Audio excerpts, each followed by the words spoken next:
Everyone, Brisbane Azure User Group. So we've got a wonderful February presentation lined up for you guys. This is being recorded, and for all those people who are just popping into the recording and not attending live, we're trying to have a bit of a meet the people in the beginning of the Azure Group and an opportunity to talk after it. So trying to get some more of that community engagement happening here. So it doesn't have to just be this boring presentation from me, an awesome presentation from Bill. You can actually ask some questions of us and get some ideas, and it doesn't have to be us. Like anybody here, it's all about everybody here in Brisbane and outside of Brisbane. Sorry about that. That's my bad. Learning about Azure. So welcome. And I'm going to kick it off. So February. First of all, big thank you out there for our sponsors. So Codify, they've been with us for years. Microsoft's been with us for years as well with the Azure User Group, funny that. So they're our sponsors. Without them, this wouldn't be possible. So big thank you to these guys. They're awesome and they've been here for us for a long time. It's about a community, and getting involved is really important in this group. So we're really keen to hear people who want to come up and speak. It can be 15 minutes, half an hour, or 2 hours. We don't really mind. Absolutely can bundle a bunch of small topics together if you want to just come up here and speak for 20 minutes or so. That works too. We've got a very open calendar for this year at the moment.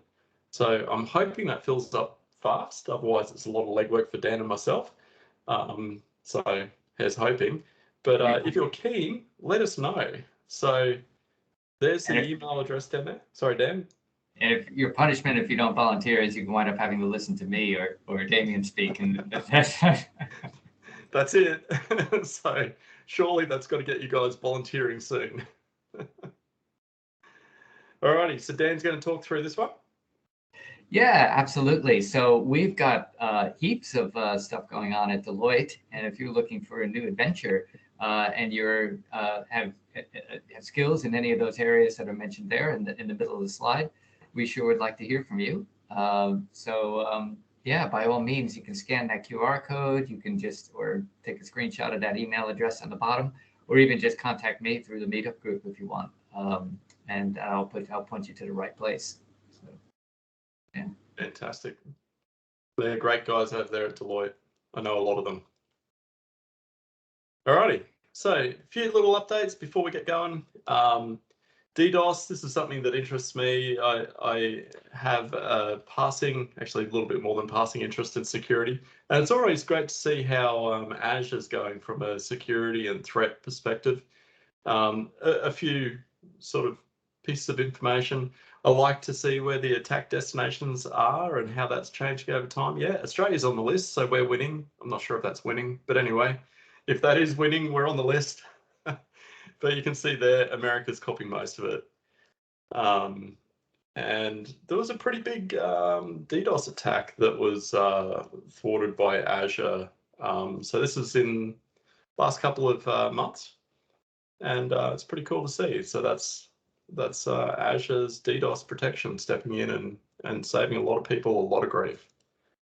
Landing zone accelerator for Azure Arc. So a lot of people have heard about Azure Arc. It's an awesome technology. It's basically build your own Azure data center.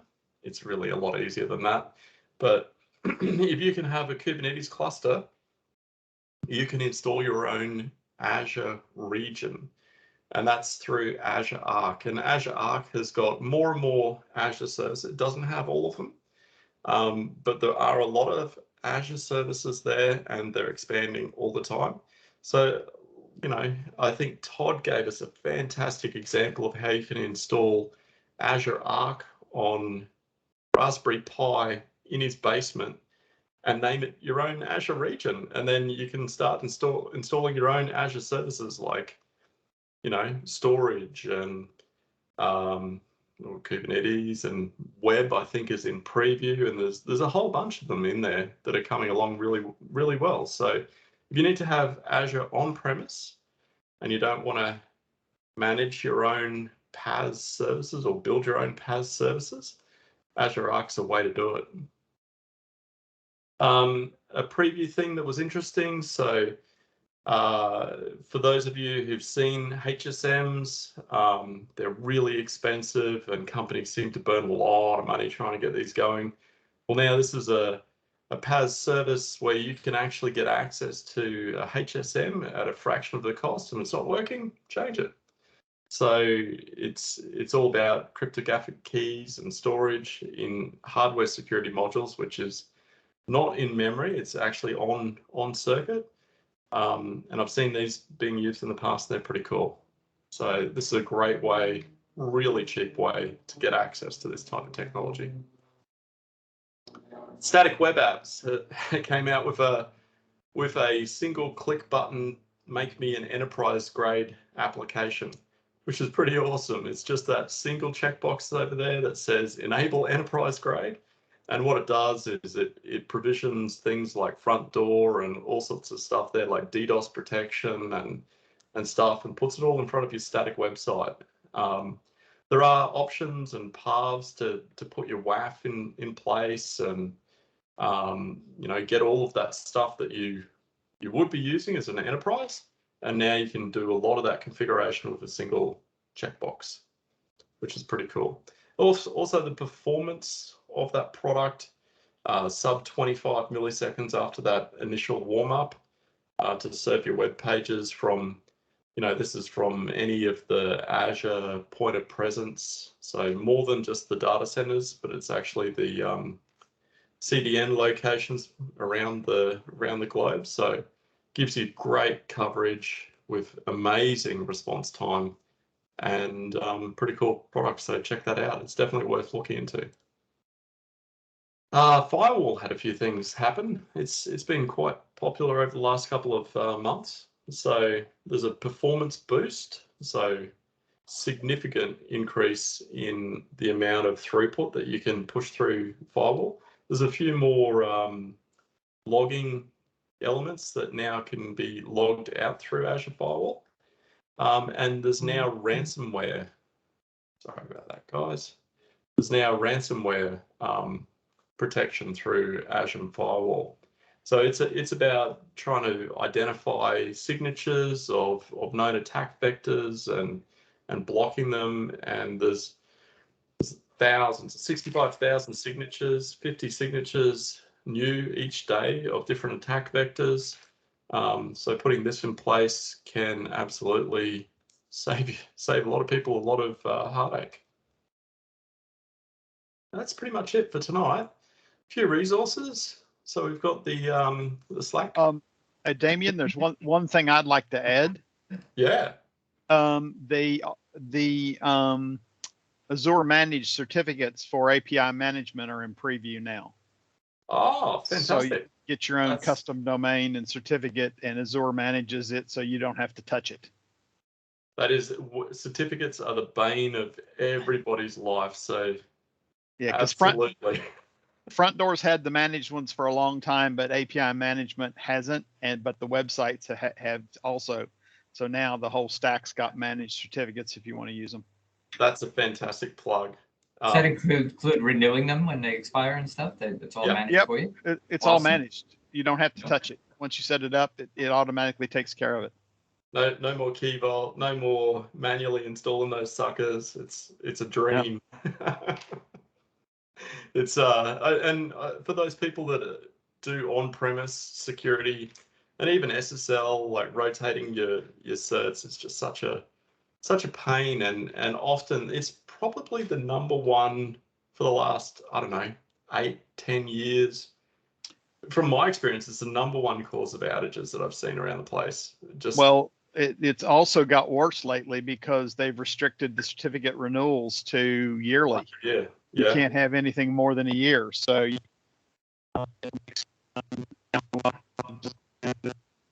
EDI certificates in the Logic App integration account. Yeah, certs is something that's been sorely needed to be managed, and yeah. So if you're doing anything and you're managing your own certs, strongly advise you to check out this sort of capability, no matter what it's for. It's like, it's a win. YouTube channel, so hopefully we're going to post this up on the YouTube channel after. There's a couple of learning resources and some really cool blogs to follow if you're just trying to get an idea of what's going on. And then tonight we've got Bill. So Bill joins us from SixPivot, and he's a cloud platform API evangelist and Microsoft MVP. So Bill's going to talk us about managed service identity, and that's something that's pretty cool. All righty, over to you, Bill. Welcome. Thank you. Thank you very much. I will pop my video on for that, and then I'm just going to share my screen. Okay, so I did this talk. I did this talk not that long ago, but there is some pieces that I want to fill in. I've done some more work on this, plus Azure's made some changes, so we've got a few more things to talk about in this space. Now, again, this is another one of those things, just like certificates. Why do I want to manage secrets and keys and anything like that? I want to let Azure manage this for me. And that's what this using the managed service identity is all about. So a little bit about me. I will turn the video off now. And how to get in contact with me. Please, if you got questions, please follow up. So a little bit of agenda. I'm going to do a little bit on the slides, but I'm going to spend most of the time in the demo type stuff. So just generally around MSI and then the demos.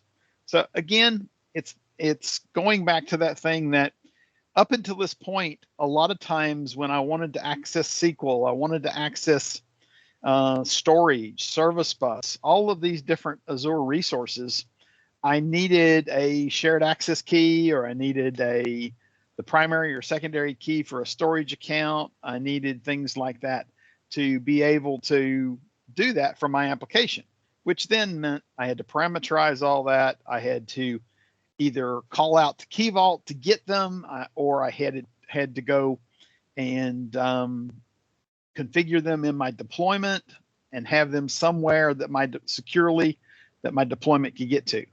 So the whole idea behind this managed service identity is that the application that you build has an identity, and then you can write resource-based access control rules to give that identity access to those Azure resources. And the other nice thing about it is it's kind of self-cleaning too, because if I delete that application, that managed identity that's associated with that application gets deleted, so that I don't have to go back and clean up things. I will talk about a couple of different ways I've implemented this as we get a little bit further in there. So again, there is a good link here, and I'll bring that up real quick to talk about some of the applications that you can use the managed identity with. So just so I'll bring this over here. And I can't believe it's a 20-year anniversary of .NET, because I remember going to the first user group I ever attended in Melbourne, in South Melbourne, with Mitch Denny and John Bristow for the beta of .NET 1.0. So that was a long time ago. But back to this. So here are the things that can use this managed identity, and this list is getting longer and longer every day. And again, it's in the slide link there too that you can get to. But basically, there's a lot of things you can use with this managed identity. There's also two different sorts. Initially, they only had system assigned. So when you created your application and you decided to turn on managed identity, it created a service principal in your AD. Now, if you don't have much access to your AD, i.e. you don't have permissions to create stuff and things like that, and to manage groups and things like that, it might be better if you use the user assigned identity. Get your security people to create a user assigned service principal, and then for all of your applications, you can use that same user assigned. At the moment, I'm leaning towards the system assigned because I like to have a unique ID for each application. But again, as you start getting up there, if I had a system I was deploying that say had 200 logic apps and they were all consumption based, so it means they all were individually have a system assigned identity, then that may be a little bit of a pain to manage. The user assigned just gives you the ability that you can reuse that identity across a lot of these applications. So that's the big difference. There's really, other than that, there's not a lot of difference. It's more about that whole managing aspect of it. And for some reason, there are people that their system administrators will only let them do user assigned. They don't like the system assigned for some reason. I have never heard a good reason why, but basically there might be a situation that does that. So the next thing is how that we get access to resources with our MSI. So I've done two different ways. I'm still a diehard ARM template fan. You can do this in Bicep too, but I still am diehard ARM template guy. And basically what you do is you go out and you do an AZ role definition list, and you get, so this is an example for Key Vault. So Key Vault administrator or Key Vault secret user. Now, don't make the mistake I did. There is a Key Vault reader. But believe it or not, the Key Vault reader can't read the secrets. It can only just read the configuration of the Key Vault. And then basically what I do is I set these up as variables in my ARM template. And basically it's a corresponding GUID. And then when I have created my Key Vault, I can go here and I can provision a role assignment for that Key Vault that gives, say in this case particular, it's a logic app ASN in name, its service principal, the Key Vault secret user role definition. And so I can do that when I deploy my logic app. I can also give it a role assignment against Key Vault. So that means that right off the bat, there's nothing else I need to do. My logic app can read from Key Vault. And I also do the same with app config. App config, which if you haven't seen is a application configuration store. And I typically create one per kind of application, not for environment. So like I'll have it for my EDI, and then I'll have a Key Vault for EDI, dev, test, UAT, and prod. So 4 Key Vaults going with one app config, just because the way that they work and the way you look at them. And then so each one of those will get a role assignment appropriate to what environment I'm deploying. The other way you can do this is you can create AD groups. So I have done this. I did this early on, and basically you create an AD group for my SQL access, and you add that AD group to SQL as reader or writer or whatever you need it to be. Then you add each one of the MSIs to that AD group. And I've done this through PowerShell. So in my DevOps process, I can run a PowerShell that takes and adds the MSIs to that group. That one you do have to clean up, because basically you don't, because the MSI, when it gets deleted, that ID goes away, so it'll be removed for the group automatically. The group will still be there, but the MSIs inside of it will be cleaned.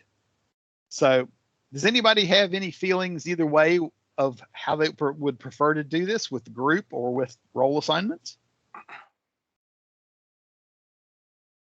You're welcome to come off mic and. I think from my experience with the group one, it felt a little clunkier. Just to feel like it's a long time ago that I did it. It just felt a little bit clunkier. It is harder because you have to run it as a separate PowerShell, where you can do the role assignment in your ARM template or your Bicep template or your Terraform, all of those kind of things. You can do that role assignment in. And I know it's totally a personal thing, but for me, I try to have minimum viable complexity, and I try to reduce the number of steps in Azure DevOps I have. And if I can get away with a single arm template, I will use a single arm template for my application. Yeah, Bill, Ray here. I don't know if I'm breaking up and hearing some static line. With the AD group, it probably depends if there's a wider purpose for the groups. So if there are other identities that need to do some roles or activities associated to those groups, or you've got a multitude of standard set of groups to be associated with any application, it may be the case that those who are doing troubleshooting or wanting to check up on who can do what where, they know to go to the AD groups rather than rollbacks or things of that nature, RBACs, specific RBACs. That's about it from my perspective, though. Yep. There are a couple of caveats that I'll talk about. To do the role assignment, when you go into Azure DevOps and you create a service connection into your subscription or into your resource group, it gives you contributor access. One of the things you can't do with contributor access is role assignment. So what I end up having to do is I don't give my DevOps owner, I give my DevOps, I leave it as contributor, and then I give it user access admin at just the resource group level that I need it to interact. So whichever resource group my key vault is in, I will give that Azure DevOps ID service principal the user access admin in that. Now with the groups, I've had mixed results with this. Typically, you have to give the Azure service connection service principal group administrator to be able to write in the groups. I'm almost positive a while ago I was able to just put it as a owner of the group, and that worked.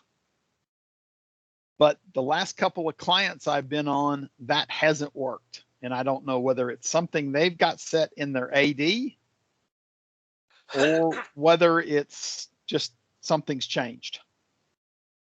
So that was the only caveat with that. And a few clients, what I've done is I've just had to send their security people a list of the things that I needed to be put in those groups.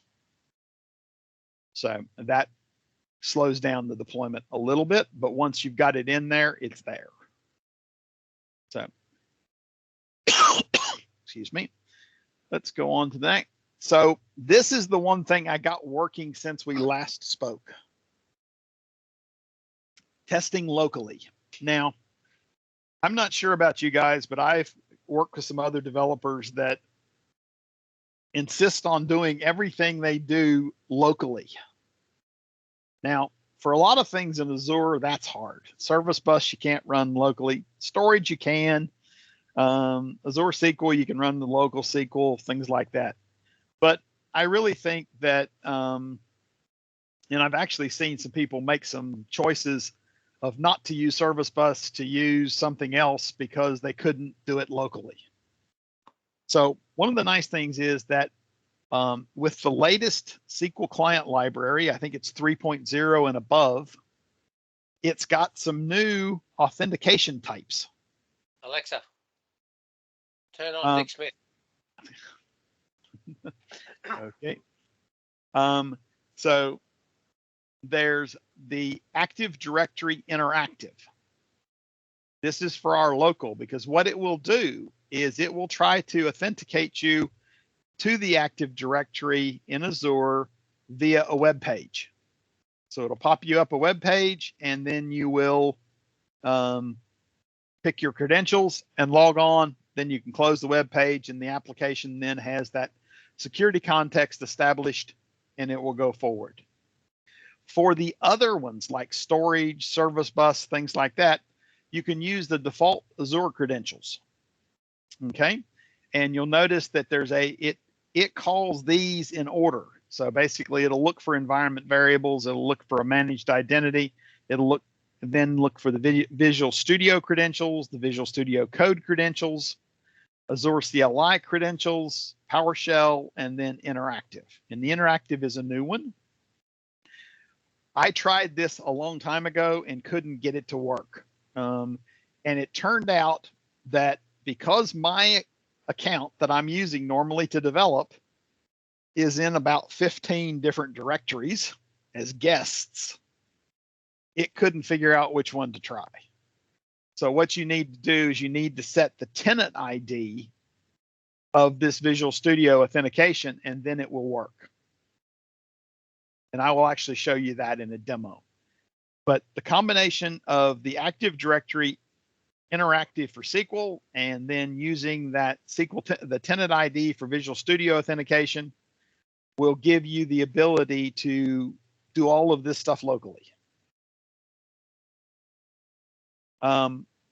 API Management also has support for managed identities, and you basically tell it what type of resource you're trying to access with that your managed identity. So I've got an example of talking to storage from API, directly from API Management without going through another program.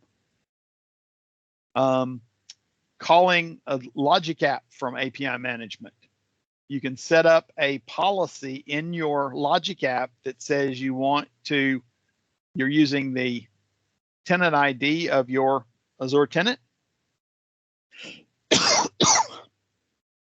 And you want the service principal of your API Management. So API Management has the ability to do that managed identity.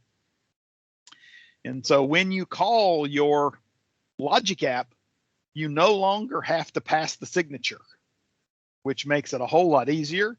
You basically, API Management will use that managed identity to create a token. That token gets added to the call and then gets used to launch the logic app. You can call the same thing with Azure Functions. So you go into the identity provider and set up a one that's allowing API Management to call it. So let's go and hop in here to a few of these things that we want to have a look at. So if we look here first, we'll look at my code. So what I've done, this is a web API. I have used .NET 6, so it's using .NET 6 in there. I've created the app service out there. I've turned on its the system assigned managed identity. You can see I could also do user assigned identities and add those in here also, and they'll work exactly the same. Then what I've also done is that I've taken that managed identity, which shows up in the Active Directory as that name. So you'll see MSI API with SQL. It's a service principal, and it's got that same, if you dig into the service principal, it's got that same GUID. And that's how I give this application access to SQL. I can go into, let's see, I think I have got, oh, there it is. What I've got with SQL, I have a group set up, my user group apps users, and you'll see that I've got that service principal in that user group now. I can also go into my app configuration. And what we can do in here is we can look at the access control in the role assignment. And we can see app configuration data owner. And then we can do app configuration data reader. And you'll see my MSI API with SQL is in that data reader. And we could also go, if we wanted to, into the, where's the Key Vault. The Key Vault is not using the access control from there, but it's using an access policy. And this is, and then you can see that I've added that application in here, be able to read the keys, the secrets, and the certificates. So that gives, because what's happening is that I'm doing a pass through. So if you go back to the, so go back into our app config. And if you haven't used app config, I would recommend highly. I'll just show you a little bit quickly what you can do in here. Here are my app config, and I have my SQL connection string. When I've got a logon and password in it, I actually store that in Key Vault as a pass through. But when we're using these new ones, I don't have to do that. So here's what I do when I'm using Active Directory managed identity. So I'm running something in Azure with a managed identity. That's what my SQL connection string looks like. When I'm running it locally, I use the Active Directory interactive. And then you can see there's other values I've got in here for each one of these environments if I want to use those. And so in my application here, let's go into, I'm also using Visual Studio 2022. So in the program.cs, I go in there and I get my endpoint for my app config, and I get my environment for my app config. So if we look here at my application settings here, I've got an endpoint which points to my app config and the environment I want to pull those resources with. I also have my app settings development, which points to the same app config, but with environment of local. And I've also got a place for the Visual Studio tenant ID. So if I go back to the code, you'll see that it tries to bring in that Visual Studio tenant ID, and it adds that into the credential option. Then what it does is you can specify the app config with an endpoint and keys, or you can use it just the URI and credentials. So I've got both of those catered for. This is what it would be doing. It says app config, the endpoint for that, and then also I pass the credentials to Key Vault. So any of those pass-through configurations, it will use those credentials to get those. It gets any keys with a null label or any keys with the particular environment that I've passed through that environment configuration. Now on down here, I'm going out and I'm getting a connection string. And you'll notice that my app settings does not have that connection string in it. Neither one of them. And so what I'm actually doing is by the time it gets to here, it's already got the ability to read app config. So it's actually getting those connection strings from app config, which means I don't have to worry if I've got a situation where I've got to use a logon and password, that's fine, but it doesn't matter. App config manages all of that. So what I'll do, I'll set a quick breakpoint here and we'll run this guy.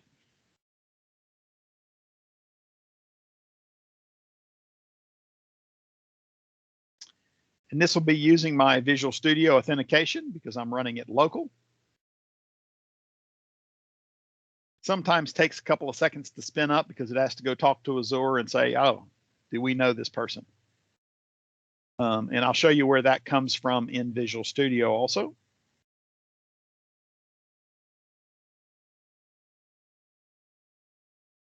Okay, so now we're down there. We've been through all of this. We've got, and how we know we've been through this is if I do a, let's see, a add watch on that. No, that's not going to work. Let me do add watch on that. And then if we go down, let me just bring that up so we see a little bit more of it.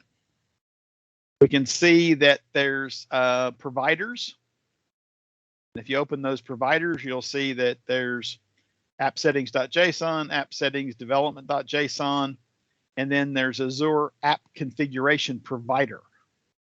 And if you click on that, you'll see that there are 8 of those settings that qualify either not having a label or having the label for the environment that we're dealing with. So if I look at that default connection string, you'll see there it says Active Directory Interactive. So it's got the appropriate one from there. So let's go on from there. And I'm just guessing which screen this is going to pop up on in a minute. Come on, you got to pop up on one of these screens. Here we go. Ah, here it is. So I've got it going straight to Swagger, just an easy way to demo it. Now you'll notice that it hasn't prompted me for the SQL authentication yet. So it doesn't, because I'm using EF, so it hasn't done that. So if I do get products and do a try it, and I do a execute,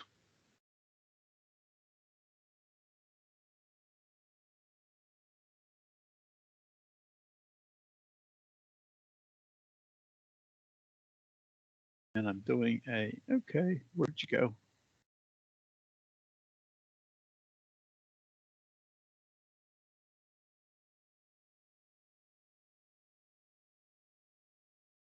Okay, it's just thrown exception. Why is it?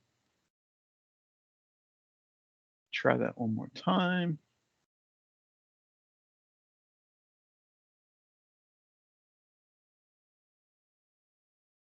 Nope, doesn't like that either.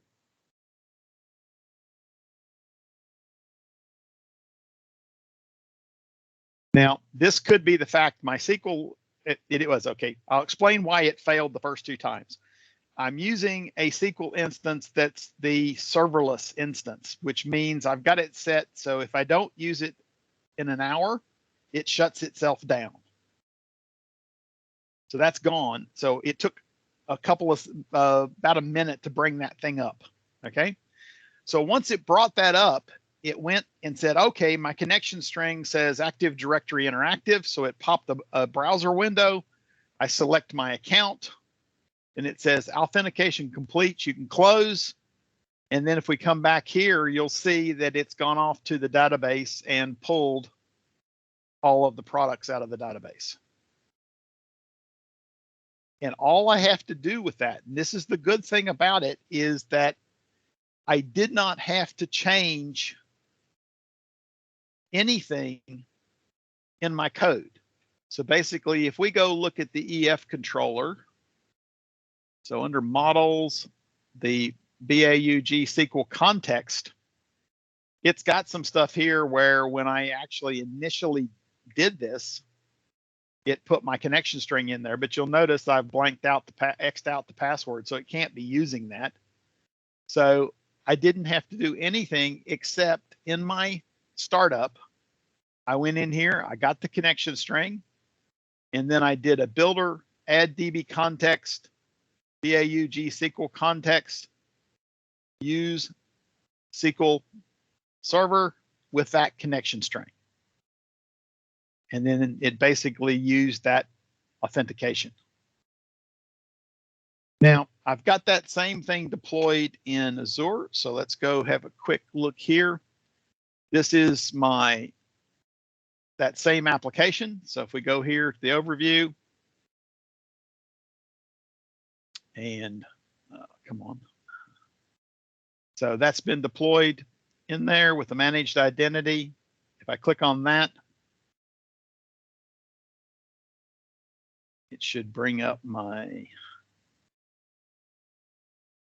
yep. So it's brought up my Swagger page. I go to the Get Products because it's now using and I did some tracing here, it's using the Active Directory Managed Identity authentication. So now when I hit try it and execute on that SQL, it just brings back the products without prompting me for that logon. because it's using my managed identity from the app service. So it's using that managed identity, which is a member of that group, and that group has got access to SQL. So that's basically how I can use that same code to run from either local debugging. I'm still going to Azure because I'm going to my database in Azure. I'm going to my app config in Azure. I'm going to my key vault in Azure if I need to, but I'm still doing it all from my local machine, which means I can set breakpoints, and it's a whole lot easier to debug from that. So that's just one of the main things that I've discovered from the last time I did this talk, was how easy it is to finally get that working. The big key that I found was the fact that I needed to tell it the tenant ID. To get that to authenticate to the right tenant. So that's something, that's the only thing that I've seen that I really had to do. And that should work for Visual Studio Code, Visual Studio, whatever development environment you're using on that.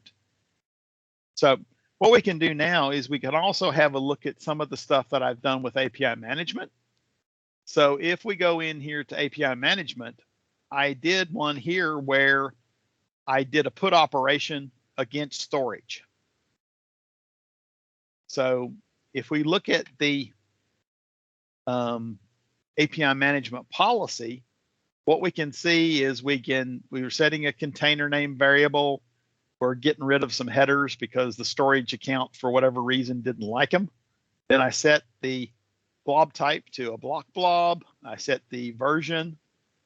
I set use the container name in my URL. And then it basically it uses the authentication via the managed identity in API management. So quickly I can take you here and you'll see down managed identities. I've got managed identity, system assigned managed identity turned on. So if I go back to the API, go into storage, go back to that policy for the put. So that's all happening in there. I'm not actually calling anything else. I'm not using a function. I'm not using the logic app or anything. So what I can do is I can go to test, and I can go to container, API management. I can pick a file name. I did one 2022. I'll do 2022A, and then I'll just go in here and type in some random, and I'll make it end with BAUG. Yep. See that one, and then basically hit send. I got a 201. Nothing's returned. It's done. Then I can go out here to my storage account. I can refresh, and there's my file 2022A. I can go in here and hit edit on it, and there's the BAUG. So now, one thing a lot of people might be asking is, why would I want to write directly to storage from API management? And I'm going to say right now, how many people hate FTP and SFTP? Now, I'm putting my hand up for sure. If I could do it any other way, I will.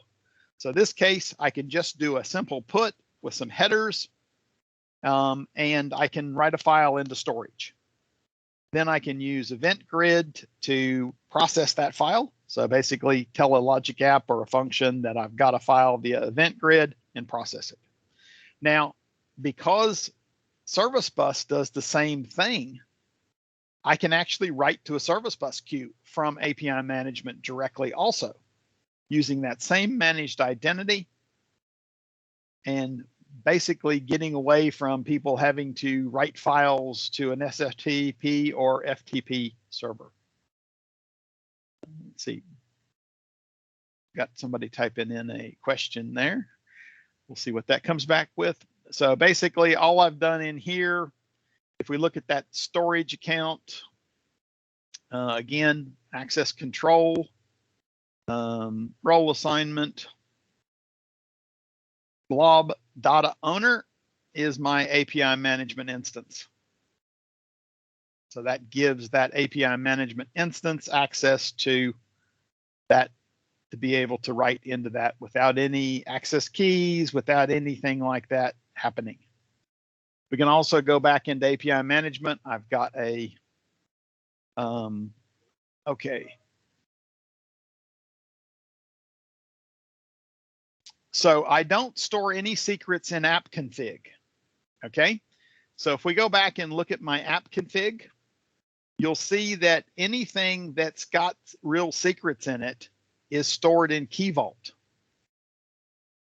So if I go here and look, so let me just go back and do an open a new tab.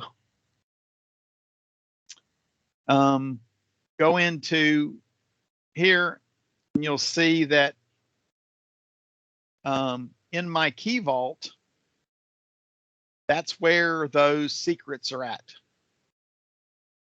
So my connection string for App Insights, my default database connection string that gets referenced from here is in Key Vault and protected in Key Vault.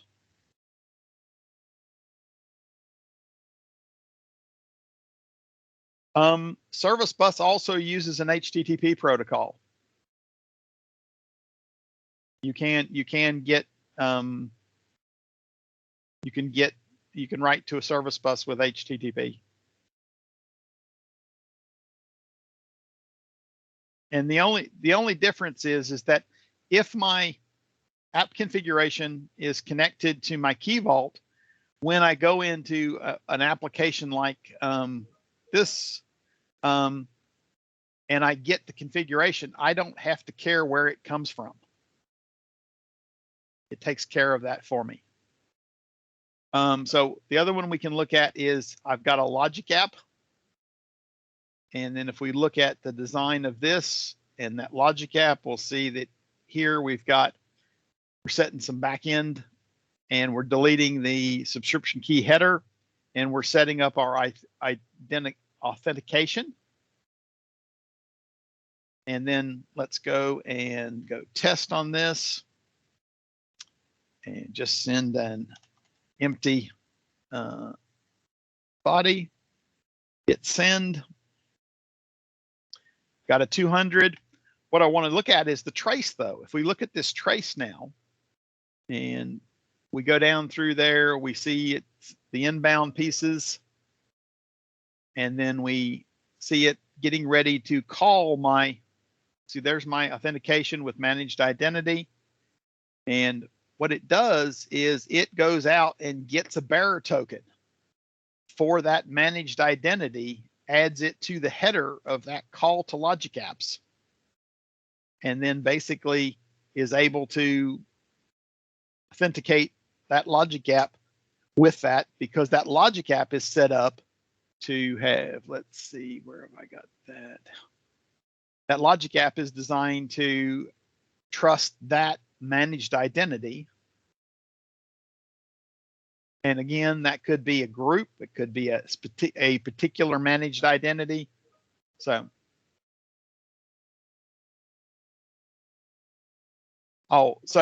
if you're going back to the fact that yes, you could store secrets into app config. Yes, I just take the approach that app config gives me a view of all of my environments. So you see I've got test values for all the different environments. But anything that is secret, I want to stay in Key Vault, because I don't really have to have access to Key Vault as an administrator to do this. Somebody else, my security people, could go into Key Vault and write those those keys in there. And I would never be able to see them except when my code runs. So that's the reason you would have them in something besides all in app config. cost of it, the app config is fairly cheap. Key Vault is, I think I calculated for one client, their use of Key Vault was going to cost them $2 a month.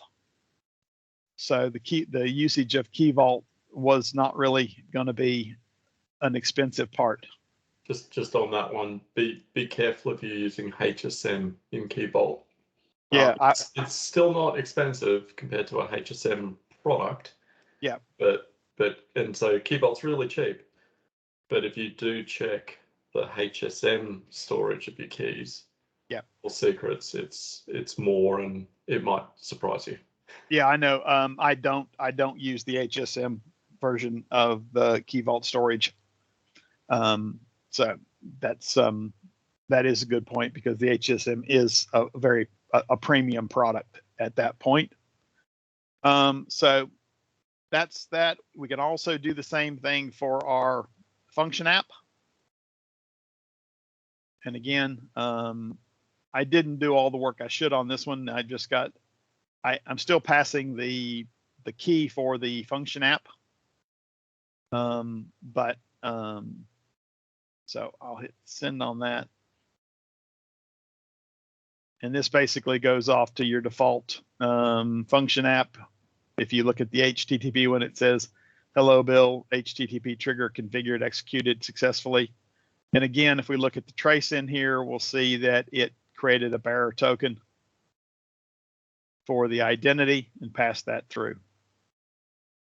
So to me, it's just a whole lot easier as the setup, because if I need to, for Logic App especially, I need to capture that signature. So I need to go in here in a named value and put in a signature in the URL. You see you got my signature. I got that signature setting in there in the named value. So it's better off there. It is a little bit easier now, because you can also, when you add a named value in here, it can reference a key vault.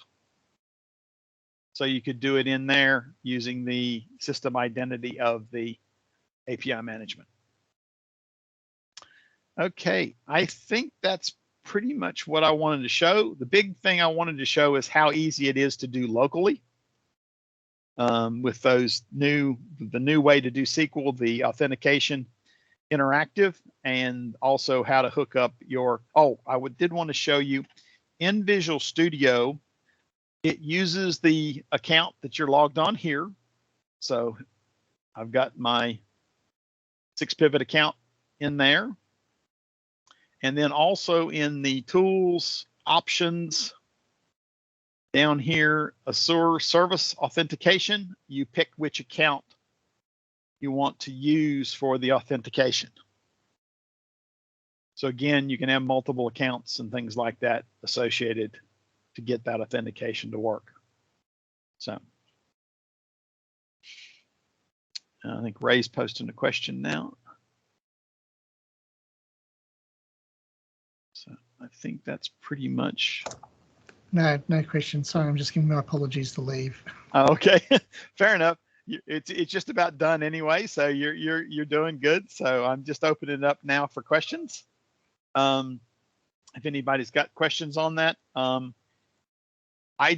one thing about being able to do this is that I can automate most of this process now through the ARM template or a Bicep or Terraform.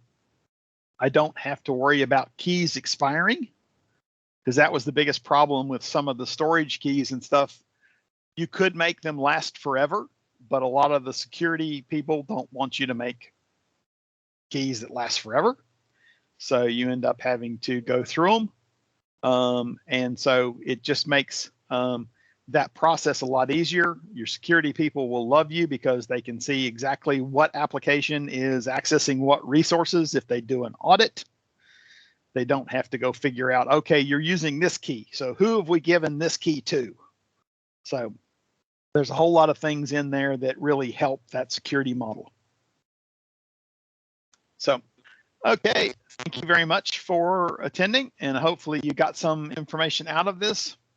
I'm going to work on putting some of this stuff up on GitHub, and I'll let the guys know when I do that, and they can share that.